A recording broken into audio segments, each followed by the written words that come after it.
শুভেচ্ছা, আমন্ত্রণ দেশ জনপদ লাইভে। সঙ্গে আছি আমি ইশরাত জাহান মনি। জুলাই আন্দোলনে রাজধানীর চাংখারপুলে 6 জনকে হত্যা মামলায় কনস্টেবল সুজন সহ 4 জনকে আন্তর্জাতিক অপরাধ ট্রাইব্যুনালে হাজির করা হয়েছে। সেখানকার অবস্থা জানাতে সরাসরি যোগ দিচ্ছেন সহকর্মী সাবরিনা মজুমদার। সাবরিনা, অভিযোগ গঠনের বিষয়ে আজ আদেশ হতে পারে কিনা জানাবেন। ইশরাত, আজকে চাংখারপুলে যে শহীদ আনাস সহ 6 জনকে হত্যা মামলায় যে আসামিতে তাদেরকে হাজির করা হয়েছে এবং সেই সাথে একটু যদি মনে করে দিতে চাই যে আন্তর্জাতিক অপরাধ ট্রাইব্যুনালে কিন্তু এটি প্রথম মামলা, যেই মামলার অভিযোগ আমলে নিয়েছিল ট্রাইব্যুনাল এবং পরবর্তীতে আসলে এই মামলাতে রাষ্ট্রপক্ষের আইনজীবী কথা বলেছেন এবং ট্রাইব্যুনালে তাদের যে পেশ করার সেটি পেশ করেছেন এবং পরবর্তীতে আসামি পক্ষের আইনজীবী কথা বলেছেন এবং সেই জন্য আজকে অভিযোগ গঠনের আদেশের জন্য আজকের দিন ধার্য করেছেন ট্রাইব্যুনাল 1। এবং ইতোমধ্যে আমরা প্রসিকিউশনের সাথে কথা বলেছি, তারা যেটি বলেছেন যে আজকে যেহেতু অভিযোগ গঠনের আদেশের তারিখ ছিল, দিনক্ষণ থাকলে সেটি আজকে অভিযোগ গঠনের আদেশ দিয়ে দেবেন ট্রাইব্যুনাল এবং সেই সাথে আজকে প্রথমে শুনানি শুরু হলে সেখানে বিচারপতিরা আদেশ পড়া শুরু করবে এবং পরবর্তীতে এই অভিযোগটি অর্থাৎ রাষ্ট্রপক্ষের আইনজীবীরা যেটি বলেছেন যে এখানে আসলে হত্যাযজ্ঞ চালানো হয়েছিল এবং সেখানে হত্যাযজ্ঞ চালানো হয়েছে এবং চাংখারপুলে শুধু এই পুরো একটি জুলাই আগস্ট যে জায়গাগুলোতে আসলে হত্যাকাণ্ড হয়েছিল সেখানে কিন্তু একটি রেড জোন চাংখারপুল এবং আসামি পক্ষের আইনজীবীরা নিজেদের আসামিদের খালাস করার জন্য ট্রাইব্যুনালে তাদের নিজেদের যুক্তিতর্ক উপস্থাপন করেছেন। তারা বলেছেন যে আসলে এটি তারা উপর মহল থেকে আসলে নির্দেশের কারণে তারা এটি ঘটিয়েছে এবং এই যুক্তিতর্ক শোনার পর আসলে ট্রাইব্যুনাল আজকের দিন ধার্য করেন এবং সেই সাথে আরেকটি যেটি বিষয় জানিয়ে দিতে চাই, আজকে কিন্তু শুধুমাত্র এই মামলাটি নয়, এই মামলার অভিযোগ গঠন হবে কিনা সেটির আদেশ দিবেন এবং সেই সাথে আরেকটি যেটি মামলা সেটি রামপুরা কার্নিশে ঝুলন্ত যে লাশ উদ্ধার হয়েছিল সেই মামলায় কিন্তু আজকে কয়েকদিন আগে গণমাধ্যমে খবর এসেছিল যে এটির তদন্ত কাজ প্রায় শেষ, অর্থাৎ তদন্ত প্রতিবেদন দাখিল হতে পারে। তদন্ত সংস্থা যদি প্রসিকিউশনকে দিয়ে দেয় তারা তো আমরা ঠিক প্রসিকিউশন সাথে কথা বলেছি, তারা বলেছেন যে তদন্ত কাজ এখনো প্রায় চলমান, তো এটিও আজকে দাখিল হবে এবং সেই সাথে আরো দুটো মামলা যেটি আছে সেটি জঙ্গি নাটক সাজিয়ে যে হত্যা মামলা এবং সেই সাথে সাভারের ইয়াবিন হত্যাকাণ্ড, সেখানে আজকে শুনানিতে প্রসিকিউশন তদন্ত প্রতিবেদন দাখিলের জন্য আসলে সময় চাইবে, এটি আসলে আমরা আজকে প্রসিকিউশন থেকে শুনেছি। তো এখন পর্যন্ত কোনো একটি মামলার আসলে শুনানি শুরু হয়নি। শুনানি শুরু হলে আসলে আমরা শুনানির পরবর্তীতে আসলে ট্রাইব্যুনাল কি দিন ধার্য করে এবং ট্রাইব্যুনাল আসলে কি বলে প্রসিকিউশনকে বা ট্রাইব্যুনালকে কি বলে সেটি আসলে আমরা চিফ প্রসিকিউটরের মাধ্যমে আসলে আমরা আপনাকে জানিয়ে দিতে পারবো, অর্থাৎ আমি আপনার মাধ্যমে আসলে দর্শকদের জানিয়ে দিতে পারবো। তো এখন পর্যন্ত যেহেতু শুনানি শুরু হয়নি, তো এই ছিল এই ট্রাইব্যুনালের যে 4টি মামলা সেই মামলাটি নিয়ে আসলে সর্বশেষ খবর। ইশরাত, ধন্যবাদ আপনাকে। জুলাই আন্দোলনে 6 জনকে হত্যা মামলায় কনস্টেবল সুজন সহ 4 জনকে আন্তর্জাতিক অপরাধ ট্রাইব্যুনালে হাজির করা হয়েছে। এই ব্যাপারে বিস্তারিত জানাচ্ছিলেন সহকর্মী সাবরিনা মজুমদার। দর্শক, জুলাই পদযাত্রার অংশ হিসেবে পটুয়াখালীতে হবে এনসিপির পথসভা। সেখানকার পরিস্থিতি জানাতে সরাসরি যোগ দিচ্ছেন সহকর্মী সাইদ ইব্রাহিম। আপনার কাছে জানতে চাইবো যে পটুয়াখালীতে এনসিপির পথসভা ঘিরে নেতাকর্মীদের সমাগম কেমন দেখছেন, জানাবেন। যেমনটি বলেছিলেন, আর কিছুক্ষণ পরে শুরু হবে এনসিপির পদযাত্রা। আমি এখন দাঁড়িয়েছি ঠিক পদযাত্রার যে মঞ্চ সেই জায়গাটাতে। আপনারা তো দেখতে পাচ্ছেন যে বিশাল বড় স্টেজ পিছনে এবং এখানে কিন্তু ঢাকা নেত্রীয় যে নেতাকর্মী তারা আছেন এবং পটুয়াখালী যে নেতাকর্মী তারাও কিন্তু আছেন। আমি এখন একটু কথা বলবো যে যুগ্ম আহ্বায়ক শাহিন, তার সাথে শুনবো যে আসলে আপনাদের এই পদযাত্রা কখন এইটা থেকে আসলে জনগণকে আপনারা কি বুঝতে চাচ্ছেন, আপনাদের মেসেজটা কি জরুরি বলেন।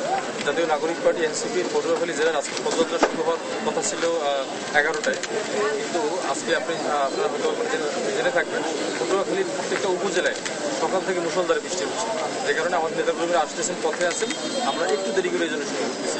আমাদের এই পদযাত্রা পটুয়াখালী শহর প্রদক্ষিণ করবে। পদযাত্রা শেষে এখানে এসে একটা পথসভা হবে, এই পথসভার মাধ্যমে প্রোগ্রাম শেষ হবে এখানে। আমরা এই পদযাত্রার মাধ্যমে আমরা জনগণের কাছে যাচ্ছি, জনগণের কথা শুনতেছি, ছাত্র জনতা আমরা সবাই মিলে কিভাবে একটি ভালো বাংলাদেশ, একটি দুর্নীতিমুক্ত বাংলাদেশ, চাঁদামুক্ত বাংলাদেশ আমরা করতে পারি সেই বিষয়ে আমরা চেষ্টা করতেছি। জনগণের কাছে গিয়ে আমরা তাদের কথাগুলো কথাগুলো শুনতেছি, তাদের সমস্যাগুলো আমরা শুনতেছি যে তারা কি কি সমস্যা ফেস করে। সেই অনুযায়ী জাতীয় নাগরিক পার্টি তাদের আগামী দিনের নির্বাচনের যে রোডম্যাপ থাকবে, যে ম্যানিফেস্টো থাকবে, সেখানে আমরা জনগণের কথাগুলোই নিয়ে আসতে চাই। এই জন্য মূলত সারা দেশে নাগরিক পার্টি প্রতিষ্ঠার পর থেকে আমরা জনগণের সাথে মেশার জন্য এই পদযাত্রা শুরু করেছি। এই জুলাই মাসে 64 জেলায় আমরা যাবো সবার কাছে। এরপরে আমরা থানা, গ্রাম, শহরে সব জায়গায় আমরা আজকে পদযাত্রা কোন কোন সড়কগুলো আপনারা যাবেন বলে ঠিক করেন?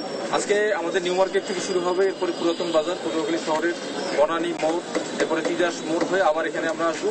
এসে ফুল শহরের একটা বিশাল পার্ট আমাদের ঘোরা হয়ে যাবে এবং জনগণের কাছাকাছি যাওয়ার সুযোগ আছে এর মাধ্যমে। এরপরে এখানে শেষ হবে।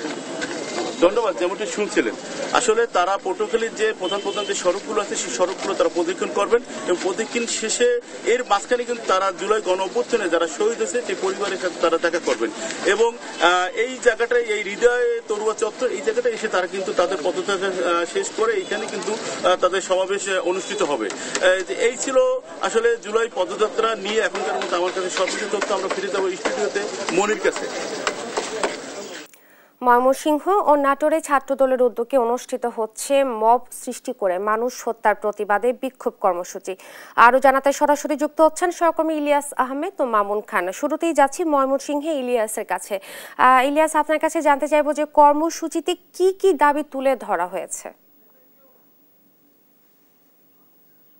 সারা দেশে নৈরাজ্যের প্রতিবাদ এবং মব সৃষ্টি করে মানুষ হত্যার মতো জঘন্য ঘটনার প্রতিবাদে কিন্তু আনন্দমোহন কলেজ ছাত্রদল শাখার নেতৃবৃন্দরা আজকে বিক্ষোভ কর্মসূচি পালন করছেন। অর্থাৎ তারা ক্যাম্পাসে দাঁড়িয়ে কিন্তু এই প্রতিবাদ কর্মসূচি কিছুক্ষণ আগেই শুরু করেছেন এবং তারা বলছেন যে এভাবেই কোনো দেশ চলতে পারে না, সেই বিষয়টি কিন্তু তারা বলছিলেন। এবং নেতৃবৃন্দরা বলছেন যে সারা দেশে আইন শৃঙ্খলা পরিস্থিতির চরম অবনতির কারণে পরপর কিন্তু এরকম জঘন্য ঘটনা ঘটছে এবং তারা বলছেন যে ঢাকার যে ঘটনা, অর্থাৎ ব্যবসায়ী সোহাগ হত্যার ঘটনার সঙ্গে যারা জড়িত তাদের বিচারের আওতায় আনার দাবিও কিন্তু এই কলেজ শাখা ছাত্রদলের নেতৃবৃন্দরা তারা জানিয়েছেন এবং তারা বলছেন যে সারা দেশেই কিন্তু কোনো না কোনো দিন কিন্তু প্রায় প্রত্যেক দিনেই কিন্তু কোনো না কোনো অপরাধমূলক ঘটনা ঘটছে। অর্থাৎ তারা বলছেন যে আইন শৃঙ্খলা পরিস্থিতির চরম অবনতির কারণে কিন্তু সেই ঘটনা প্রতিনিয়তই বৃদ্ধি পাচ্ছে এবং সেটির লাগাম টেনে ধরা দরকার এখনই সময়, সেই বিষয়টি কিন্তু তারা বলছিলেন। অর্থাৎ আমরা যদি একটু এই বিক্ষোভ কর্মসূচিতে যারা যুক্ত হয়েছেন, আনন্দমোহন কলেজ শাখা ছাত্রদলের সভাপতি রয়েছেন হুজ্জাতুল হাসান মন, জানতে চাই আজকের যে প্রতিবাদ কর্মসূচি সেটি কি কারণে? আমাদের মিটফুট হত্যার প্রতিবাদের জন্য একটি গুপ্ত সংগঠন আমাদের দেশনায়ক তারেক রহমানের নামে ও আমাদের নামে যে অপপ্রচার চালাচ্ছে তার বিরুদ্ধে আমরা আজকে বিক্ষোভ কর্মসূচি গ্রহণ করেছি। তিনি বলছিলেন যে এই পরপর দেশে বিভিন্ন আইন শৃঙ্খলা পরিস্থিতির অবনতির কারণে প্রতিনিয়ত কিন্তু হত্যাকাণ্ডের মতো ঘটনা কিন্তু ঘটছে, যার কারণে তারা বিক্ষোভ কর্মসূচির ডাক দিয়েছেন। আমরা কলেজ শাখা ছাত্রদলের সাধারণ সম্পাদক রয়েছে মুস্তাক হাসান, একটু ছোট্ট করে জানতে চাই এই প্রতিবাদ কর্মসূচি আপনাদের অব্যাহত থাকবে কিনা? দেখুন, সারা দেশব্যাপী যে নৈরাজ্য এবং মবক্রেসি তৈরি হচ্ছে তারই প্রতিবাদে আজকে আনন্দমোহন কলেজ ছাত্রদল কর্তৃক আয়োজিত এই বিক্ষোভ সমাবেশ থেকে আমরা বলতে চাই, যতদিন পর্যন্ত এই গোপন তৎপরতা এবং নির্বিচারে হত্যাকাণ্ড থামবে না এবং বিচার কার্যক্রম শেষ না হবে ততদিন পর্যন্ত ছাত্রদল এই ধারা অব্যাহত রাখবে। ধন্যবাদ আপনাকে। তিনি বলছিলেন যে যতদিন না পর্যন্ত দেশে আইন শৃঙ্খলা পরিস্থিতির উন্নতি না হচ্ছে ততদিন পর্যন্ত কিন্তু তাদের যে এই কর্মসূচি অর্থাৎ বিক্ষোভ কর্মসূচি অব্যাহত থাকবে সেই বিষয়টি বলছিলেন। এবং ছাত্রদল নেতৃবৃন্দরা বলছেন যে তাদের আন্দোলন কর্মসূচিও কিন্তু প্রতিনিয়ত অব্যাহত থাকবে এবং তারা দাবি জানিয়েছেন আইন শৃঙ্খলা পরিস্থিতি যেন উন্নতি হয় সেই বিষয়টি কিন্তু তারা বলছিলেন। এই ছিল আমার কাছে ছাত্রদলের বিক্ষোভ কর্মসূচি নিয়ে সর্বশেষ। আমরা এই বিষয়ে জানতে চলে যাব নাটোর থেকে যুক্ত হবেন আমাদের সহকর্মী মামুন।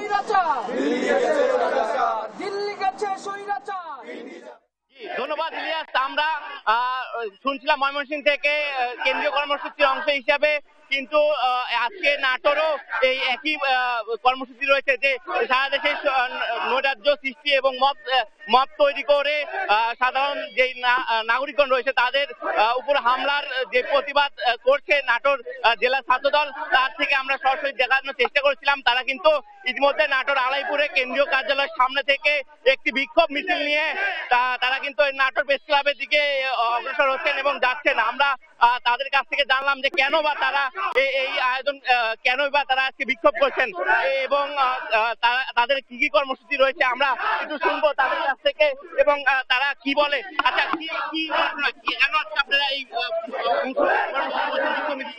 আপনারা জানেন যে আমাদের কেন্দ্রীয় কর্মসূচির অংশ হিসেবে আজকের এই বিক্ষোভ মিছিল যে সারা বাংলাদেশে আইন শৃঙ্খলার অবনতি এবং শিক্ষা প্রতিষ্ঠানে থমথমা পরিস্থিতি বিরাজ করছে, এখানে শিক্ষাদানের পরিবেশ নেই, আর সারা বাংলাদেশে গুপ্ত সংগঠন মব তৈরি করে সারা বাংলাদেশের অস্থির পরিবেশ তৈরি করেছে। তারই প্রতিবাদে আজকের এই বিক্ষোভ মিছিল সমাবেশ। আপনারা জানেন যে আমাদের দলের সর্বোচ্চ নেতা বিএনপি সহ ছাত্র দলের প্রতিষ্ঠাতা শহীদ প্রেসিডেন্ট জিয়াউর রহমান বীরোত্তমের নামে এবং আমাদের আগামী বাংলাদেশের স্বপ্নদ্রষ্টা জনাব তারেক রহমান বাংলাদেশ জাতীয়তাবাদী ছাত্র দলের সাংগঠনিক অভিভাবক জনাব তারেক রহমানকে নিয়ে একটি গুপ্ত সংগঠন অশ্লীল ভাষায় স্লোগান দিয়েছে।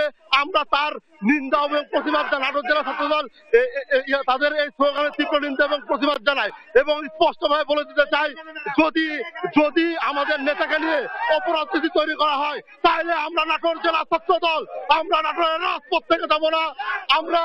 আমরা তাদের বিপক্ষে একটি দুর্বল আন্দোলন গড়ে তুলবো। ধন্যবাদ। কথা বলছিলাম নাটোর জেলা ছাত্র দলের সভাপতি এবং সাধারণ সম্পাদক।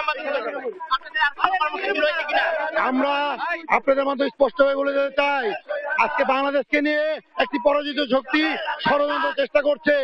আমরা জাতীয়বাদী ছাত্রদল হুঁশিয়ার করে বলে দিতে চাই, যদি বাংলাদেশ নিয়ে কোনো ষড়যন্ত্র হয় আমরা জাতীয়বাদী ছাত্রদল দেশনায়ক তারেক রহমানের নেতৃত্বে রাজপথে আন্দোলন সংগ্রাম করব। আমরা বাংলাদেশের কোনো মত সৃষ্টি করতে দেব না।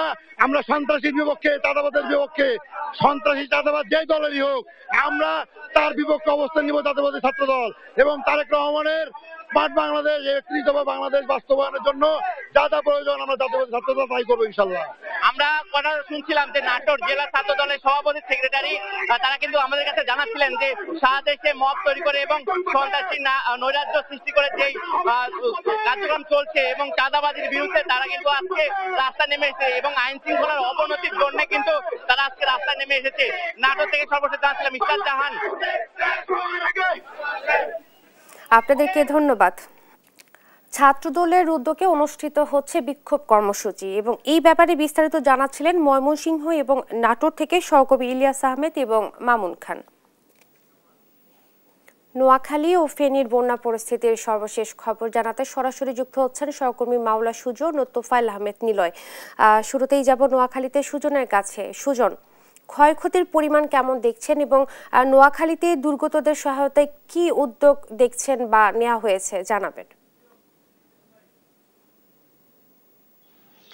ইশরাত, আপনাকে যদি নোয়াখালীর জলাবদ্ধতার কথা বলতে চাই, প্রথমে বলতে হচ্ছে যে অতিবর্ষণের ফলে যে জলাবদ্ধতার সৃষ্টি হয়েছিল নোয়াখালীতে, তো এই নোয়াখালীর 6টি উপজেলার প্রায় 57টি ইউনিয়ন জলাবদ্ধতার কবলে পড়েছিল।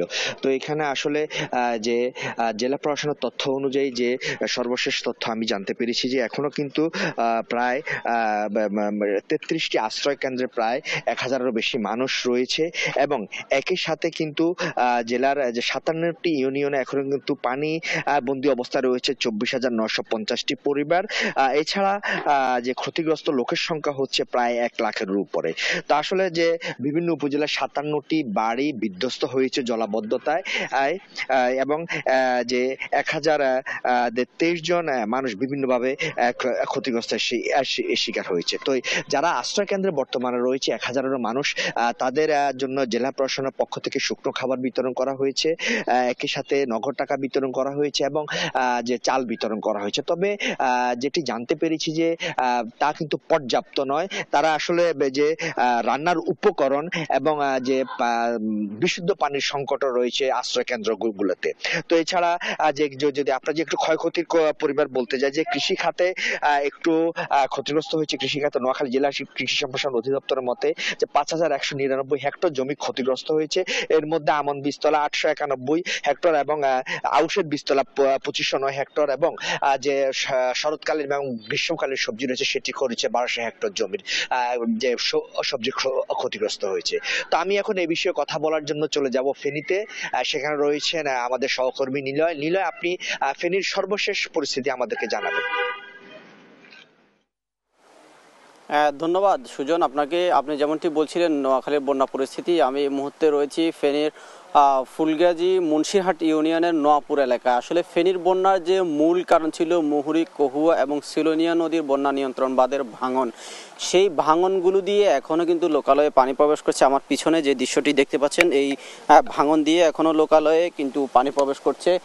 এখানকার যে পানি উন্নয়ন বোর্ড রয়েছে, আমরা তাদের সাথে কথা বলেছি, তারা বলেছিল যে সর্বপ্রথম 8 জুলাই এই নদীগুলোর ভাঙন সৃষ্টি হয়। ভাঙনগুলোর পরপরই কিন্তু এখানকার পানি উন্নয়ন বোর্ড আমাদেরকে জানিয়েছিল, কখনো জানিয়েছিল 12টি স্থানে ভাঙন সৃষ্টি হয়েছিল, কখনো 17টি, কখনো 21টি। কিন্তু পানি নামার দীর্ঘ 6 দিন পরেও এখনো পর্যন্ত তারা আমাদেরকে বলছে যে এ পর্যন্ত 41টি স্থানে তারা এই নদীর ভাত ভাঙনের তথ্য আমাদেরকে জানাচ্ছেন। তবে এখানকার যে চিত্র আমরা আসলে যে দেখেছি যে এখানকার পানি উন্নয়ন বোর্ড কিন্তু তাদের যে গাফিলতি, তাদের যে অব্যবস্থাপনাকে কিন্তু এখানকার মানুষ দায়ী করছেন। কিন্তু আমরা দেখেছি যে এখানকার পানি উন্নয়ন বোর্ড কিন্তু প্রতিনিয়তই এইসব তথ্যগুলো কিন্তু সঠিকভাবে আমাদেরকে দিতে পারছে না। তো এই ছিল আমার কাছে বন্যা নিয়ে সর্বশেষ তথ্য। আমরা এখন চলে যাব আমাদের স্টুডিওতে আছেন আমাদের সহকর্মী মোনা। এই ছিল আমার কাছে সর্বশেষ তথ্য। আপনাদেরকে ধন্যবাদ। দর্শক, বিএনপির স্থায়ী কমিটির সভা শেষে কথা বলছেন দলটির মহাসচিব মির্জা ফখরুল ইসলাম আলমগীর। আমরা সরাসরি চলে যাচ্ছি সেখানে। বিশেষ কোনো মহলের প্ররোচনায় এই ধরনের ঘটনাকে অজুহাত হিসেবে ব্যবহার করা হচ্ছে কিনা এ নিয়ে সন্দেহ করবার যথেষ্ট অবকাশ রয়েছে। কুমিল্লার মুরাদনগরে সংঘটিত 3টি নৃশংস হত্যাকাণ্ড, কুমিল্লায় মসজিদের ইমাম হত্যা, খুলনায় যুবদল নেতা মাহবুব মোল্লাকে হত্যা ও রক কেটে দেওয়া, এমন হত্যাকাণ্ডের ক্ষেত্রে সকলের প্রতিবাদী কণ্ঠস্বর সমমানের ছিল কিনা সে বিষয়েও প্রশ্ন তোলা যেতে পারে। পরিকল্পিতভাবে দেশে অস্থিতিশীল পরিস্থিতি সৃষ্টির জন্য মিটফোর্ডের হত্যাকাণ্ডকে রাজনৈতিক দুর্বিসন্ধমূলকভাবে বাস্তবায়নে ব্যবহৃত হচ্ছে কিনা সে ব্যাপারে সন্দেহ করার যথেষ্ট কারণ রয়েছে। প্রকাশ্য দিবালোকে অসংখ্য মানুষের সামনে আইন প্রয়োগকারী সংস্থার নিকটবর্তী অবস্থান থাকা সত্ত্বেও এমন ঘটনার কোনো প্রতিরোধ না হওয়ায় পুরো ঘটনাটা সম্পর্কে জনমনে প্রশ্ন উদ্রেকের যথেষ্ট কারণ রয়েছে।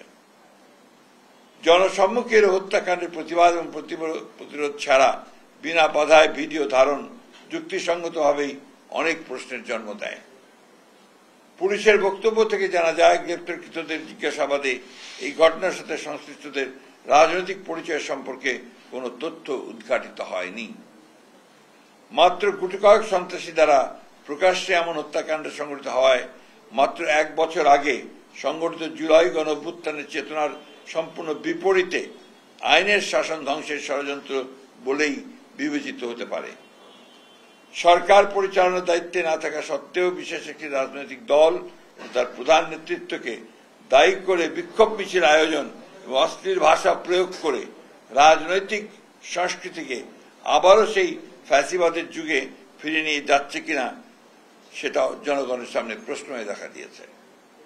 দেশে সুস্থ ধারা রাজনীতি প্রতিষ্ঠার গণ আকাঙ্ক্ষার বিপরীতে পরিকল্পিত অপপ্রচার, অশ্লীল স্লোগানের মাধ্যমে আবারও ফ্যাসিস্ট হাসিনা আওয়ামী লীগের কণ্ঠস্বরী প্রতিধ্বনি শোনা যাচ্ছে। পূর্ব পরিকল্পিতভাবে 9 জুলাইয়ের ঘটনা 11 জুলাই শুক্রবার জুমার নামাজের পর সবচেয়ে প্রাইম টাইমে ইন্টারনেটে ছড়ানো শুরু করা হয়েছিল।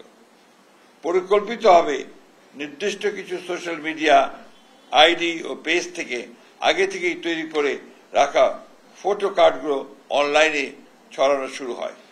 এ থেকে প্রতীয়মান হয় যে অনলাইনে ভুয়া তথ্য প্রচারের ক্যাম্পেইন শুরুর আগে থেকেই অপপ্রচার সামগ্রী তৈরি করে রাখা হয়েছিল। অপরাধীর জন্য কোনো অনুকম্পার সুযোগ নেই, তেমন পক্ষ অবলম্বনের প্রশ্ন উঠতে পারে না। শুধুমাত্র অভিযোগের ভিত্তিতে দলীয় পদ থেকে অপসারণের এমন দৃষ্টান্তমূলক পদক্ষেপকে স্বাগত না জানিয়ে পরিকল্পিতভাবে চরিত্র হনন দেশের গণতান্ত্রিক অভিযাত্রাকে প্রশ্নবিদ্ধ করে। ক্ষতিগ্রস্ত পরিবারের পাশে দাঁড়ানো এবং তাদের আইনি সহায়তা প্রদানের অঙ্গীকার থেকে আমাদের বিচ্যুত হবার সুযোগ নেই। নিহত সোহাগের রাজনৈতিক পরিচয় গুরুত্বপূর্ণ নয়, বরং তিনি দেশের একজন নাগরিক যিনি সন্ত্রাসের নির্মম শিকার। ফলে তার পরিবারের সাথে আমরা এই অপকর্মের দৃষ্টান্তমূলক শাস্তি দাবি করেছি। হত্যাকাণ্ডের দ্রুত বিচার ও দৃষ্টান্তমূলক শাস্তি দ্রুত কার্যকর করার বিষয়ে আমাদের দলীয় অবস্থান সুদৃঢ় ও অপরিবর্তিত। একটা বিষয় আমার মনে হয় যে আপনারা সবাই লক্ষ্য করেছেন যে পুলিশের যে ইনভেস্টিগেশন তার রিপোর্টে কিন্তু বলা হচ্ছে এটা কোনো চাঁদাবাজির ব্যাপার ছিল না, এটা সম্পূর্ণভাবে ব্যবসায়িক ঘটনা থেকে এটা সংঘটিত হয়েছে। সুতরাং এটাকে দলীয় কালার দেওয়া, বিশেষ করে আমাদের নেতাকে এর মধ্যে সম্পৃক্ত করার যে বিষয়টা আছে, এটা পরিপূর্ণভাবে এটা একটা ষড়যন্ত্রমূলক চক্রান্তমূলক ঘটনা আমাদের দল এবং আমাদের চেয়ারপারসনকে, দলীয় চেয়ারম্যানকে আপনার চিহ্নিত করার ব্যাপারে এবং তার ভাবমূর্তিকে বিনষ্ট করার জন্য। নৃশংস হত্যাকাণ্ডের অন্তর্নিহিত কারণ অনুসন্ধানের জন্য আমরা উপযুক্ত ব্যক্তিবর্গের সমন্বয়ে একটি তদন্ত ও তথ্যানুসন্ধানী কমিটি গঠনের সিদ্ধান্ত নিয়েছি, যারা প্রকৃত সত্য উদ্ঘাটন করবেন এবং তার জনসম্মুখে প্রকাশ করবেন। কথা বলছেন বিএনপির মহাসচিব মির্জা ফখরুল ইসলাম আলমগীর। আমরা সরাসরি ছিলাম সেখানে। যশোর খুলনা মহাসড়কে অসংখ্য গর্ত সৃষ্টি হয়ে সড়কটি চরম ঝুঁকিপূর্ণ হয়ে পড়েছে। বৃষ্টিপাতের কারণে ভারী যানবাহন চলাচল ও যাতায়াত মারাত্মকভাবে ব্যাহত হচ্ছে। প্রতিনিয়ত ঘটছে দুর্ঘটনা। আরো জানাতে সরাসরি যুক্ত হচ্ছেন সহকর্মী সালাউদ্দিন সাগর। সাগর, সড়ক সংস্কারে কর্তৃপক্ষ কি কোনো ব্যবস্থা নিয়েছে কিনা জানাবেন। ধন্যবাদ ইশরাত আপনাকে। আপনি যেমনটা বলছিলেন, আসলে যশোর খুলনা যে মহাসড়কটি রয়েছে এটি কিন্তু আসলে খানা খন্দে পরিণত হয়ে চলাচলের একেবারে অনুপযোগী হয়ে পড়েছে। এখন চলছে বর্ষাকাল, তো বর্ষাকালে চলাচলের অনুপযোগী তো হয়েছে বটেই, পণ্যবাহী যে গাড়িগুলি রয়েছে সেগুলো কিন্তু আসলে রাস্তার বাইরে ছিটকে পড়ে আছে। তো আমি এখন রয়েছি যশোর নিউ মার্কেটে, ঠিক নিউ মার্কেটে ঢোকার আগ মুহূর্তে যশোর খুলনা মহাসড়কের এই অংশটি এটি কিন্তু ভাঙতে ভাঙতে একেবারে বলা চলে যে ডোবায় পরিণত হয়েছে। কিন্তু কর্তৃপক্ষর যে আসলে এটা ঠিক করার বা এটা সংস্কারের কোনো উদ্যোগ কিন্তু এখনো পর্যন্ত চোখে পড়েনি। এই রাস্তায় ছোট যানবাহন যেগুলি চলে সেগুলি কিন্তু আসলে চলতে গেলে চরম বিপাকে পড়তে হয়। তো আমি এখানকার স্থানীয় লোকজনের সাথে কথা বলে যেমনটা জানতে পেরেছি, তারা অনেক সময় সহজকে জানিয়েছেন, কিন্তু আসলে সহজ এ ব্যাপারে তাদেরকে জানিয়েছেন যে আসলে এখন বাজেট নেই, নতুন করে টেন্ডার হবে, টেন্ডার হওয়ার পরে কিন্তু আসলে রাস্তাটি সংস্কার করা হবে। এদিকে যশোর খুলনা মহাসড়কের অভয়নগর যে অংশটি রয়েছে, নোয়াপাড়া অভয়নগর অংশ, এই অংশটি কিন্তু অতি গুরুত্বপূর্ণ একটি অংশ। এখানে বাণিজ্যিকভাবে খুবই গুরুত্বপূর্ণ একটি এলাকা। এখানে প্রতিদিন হাজার হাজার পণ্যবাহী ট্রাক কিন্তু এই রাস্তা দিয়ে চলাচল করে। তো এই রাস্তাটি ভেঙে থাকার কারণে এখানে দেশের প্রায় 70% সার কিন্তু নোয়াপাড়া নৌবন্দর থেকে যায়। তো এই যে রাস্তাটি অচল অবস্থার কারণে কিন্তু যোগাযোগ বন্ধ হয়ে আছে ভোমরা স্থল বন্দরের সাথে, বেনাপোল স্থল বন্দরের সাথে, এছাড়া মোংলার সাথে কিন্তু যোগাযোগ বন্ধ হয়ে যাচ্ছে।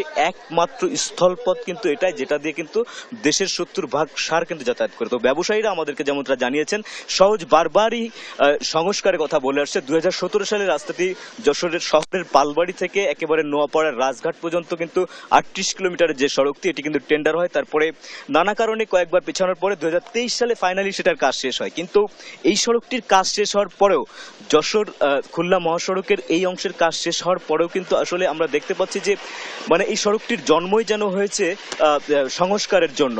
বারবারই কিন্তু সহজ এটাকে সংস্কার করে যাচ্ছে, কিন্তু আমরা কখনো সহজের কাছ থেকে আমরা এরকম কোনো জবাব পাইনি যে আমরা আসলে স্থায়ী কোনো ইসের দিকে যাচ্ছি, নির্মাণের দিকে যাচ্ছি। স্থায়ী কোনো ব্যবস্থাপনা তারা নিতে চান না অজ্ঞাত কারণে। তো এই বিষয়ে সড়ক বিভাগের উপবিভাগীয় প্রকৌশলী যিনি রয়েছেন শাহজাদা ফিরোজ, তিনি আমাদেরকে জানিয়েছেন যে আসলে ওভারলোডকে তিনি দায়ী করছেন বারবার।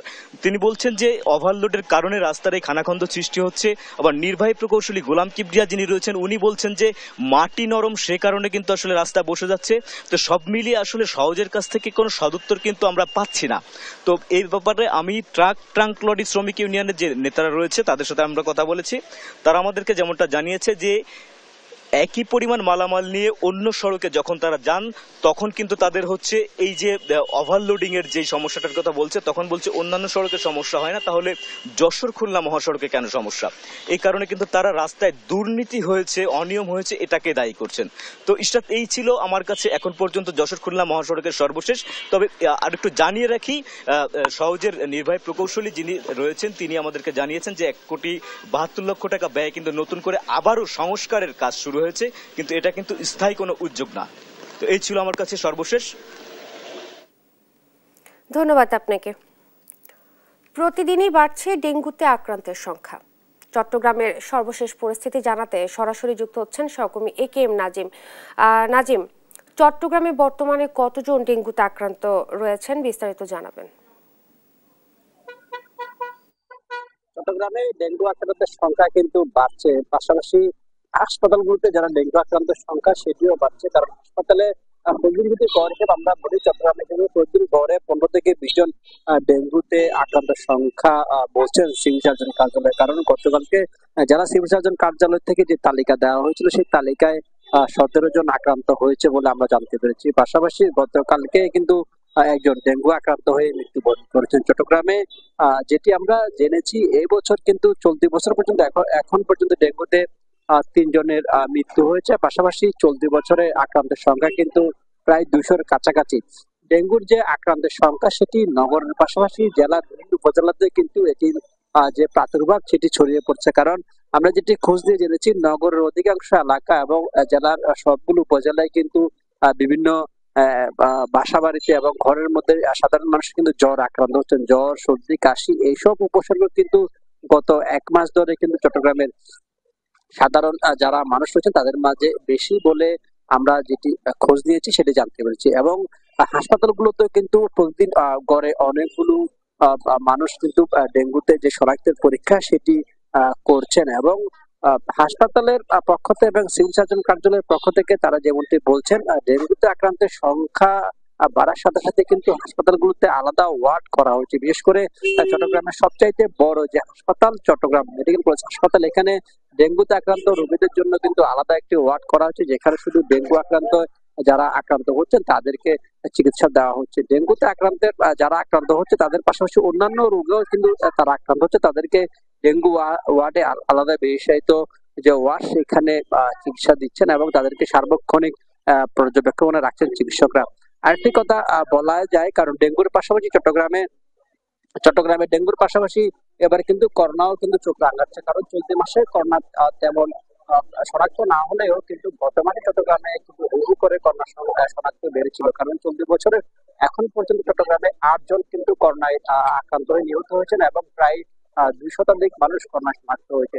তো যেটি সিভিল সার্জন কার্যালয় বা জেলা থেকে যেটি আমরা পেয়েছি, নগরের পাশাপাশি জেলা অন্যান্য জায়গায় কিন্তু অনেকেই কিন্তু এখনো এইসব আক্রান্তের সংখ্যা যেটি বাড়ছে সেটির পাশাপাশি শনাক্ত যেটি বলা যায় সেটি অনেকে কিন্তু পরীক্ষা করাতে না আসার কারণে শনাক্তের সংখ্যা বলা যাচ্ছে না। সেই ক্ষেত্রে নগরের পাশাপাশি উপজেলাগুলোতে এসবের সংখ্যা বাড়তে বলে মনে করছেন বিশেষজ্ঞ চিকিৎসকরা। পাশাপাশি মশা নিধন যে কার্যক্রম চিকিৎসকের পক্ষ থেকে সেটি কিন্তু চিকিৎসকের মেয়র পক্ষ থেকে যে বলছেন তারা মশা নিধন কার্যক্রম জোরদার করবেন। চট্টগ্রাম থেকে ডেঙ্গু আক্রান্তের সংখ্যা নিয়ে আমার সর্বশেষ। নাজিম, আপনাকে ধন্যবাদ। এই ছিল এখনকার দেশ জনপদ লাইভ। পরের বুলেটিন দেখার আমন্ত্রণ রইল। ধন্যবাদ সবাইকে।